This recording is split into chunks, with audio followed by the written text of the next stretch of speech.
Над этим видео я особенно постарался. Ради этого мне пришлось попыхтеть. А чтобы узнать, стоит ли пыхтеть дальше, я прошу вас поставить лайк и подписаться, если вам нравится новая рубрика.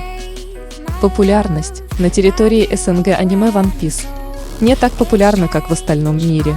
Только представьте себе, манга One Piece существует с 1997 года и, начиная с 2015 года, занесена в Книгу рекордов Гиннесса как самый продаваемый комикс в мире, значительно опередив своего предшественника Dragon Ball.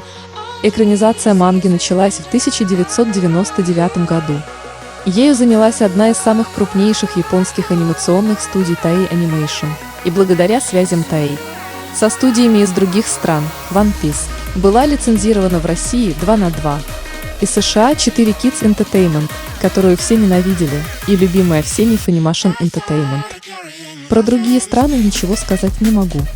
Что важно, 2/2 озвучивала лишь первые 200 серий аниме-сериала, а потом за одноголоску взялась Persona 99. Вкратце о сюжете. Для незнающих коротко расскажу о сюжете. Пролог. Великий король пиратов Золотой Роджер перед своей казнью сказал: «Мои сокровища, берите их, если сможете. Теперь вы знаете, где я их оставил». После его слов огромное количество людей решило попытать себя в роли пиратов. С этого и началась золотая эра пиратов. Сюжет. Монки Д. Луффи в детстве был спасен капитаном пиратов, красноволосым Шанксом, от морского монстра. Спаситель потерял руку, но не стал злиться на Луффи. Он отдал ему свою соломенную шляпу и пошел бороздить моря вместе со своей командой. Именно из-за шляпы главного героя называют Мугиварой, на японском соломенная шляпа.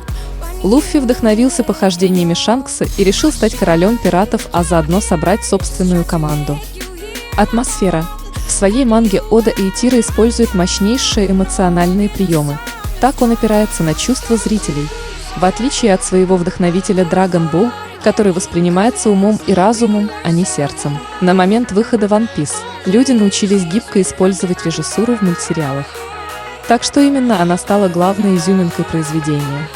Благодаря толковой постановке, аниме содержит в себе огромный спектр ощущений, включая волнение и бесконечную интригу. Причем от сериала практически невозможно оторваться. Вечно он манит предполагаемым будущим. Музыка является обязательным атрибутом каждой серии Большого Куша. Я долго не мог понять, почему саундтреки в One Piece так необычны и красивы.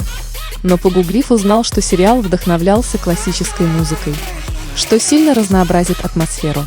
Опенинги у аниме особенно хороши. Притом после 278 серии они стали качественнее и длиннее. Это связано с тем, что издатели решили отказаться от эндингов. Автор.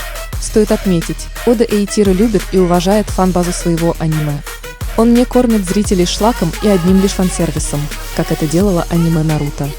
Ода постоянно подогревает интерес фанатов новыми подробностями о будущих томах манги и своими ответами на вопросы от читателей, что нельзя не ценить.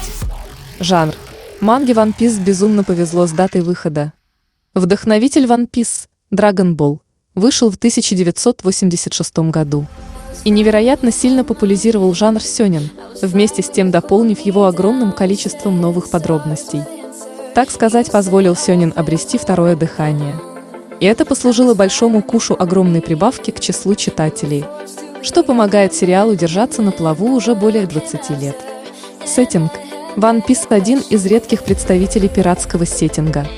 Причем в аниме каждая серия до 47-го начиналась со вступления, в котором нам рассказывали про то, почему начался Золотой век пиратов. Особый сеттинг Большого Куша позволяет ему расширять вселенную как угодно. И произведение этим пользуется на всю катушку. Чего только стоит присутствие в одном сериале: рыболюдей, фури, гномов-гигантов, зомби, длинноногих или трехглазых людей. И это только половина списка рас. Персонажи. В One Piece используется один из самых известных приемов при создании персонажей – четкое доминирование одной характеристики над всеми остальными. При этом все герои сериала показаны зрителю с самых разных ракурсов, если вы понимаете, о чем я. Большинство персонажей в One Piece отлично прописаны. Каждый имеет особый характер. А предыстории героев подают зрителям талантливо и аккуратно. Команда Мугивары, Луффи вместе с его товарищами тщательно проработаны. Помимо действующих лиц, зрителям показаны их мотивации. Героев на корабле сплочают их мечты. Например, Санджи. Мой любимый персонаж, который присоединился к Луффи, чтобы найти Алблю.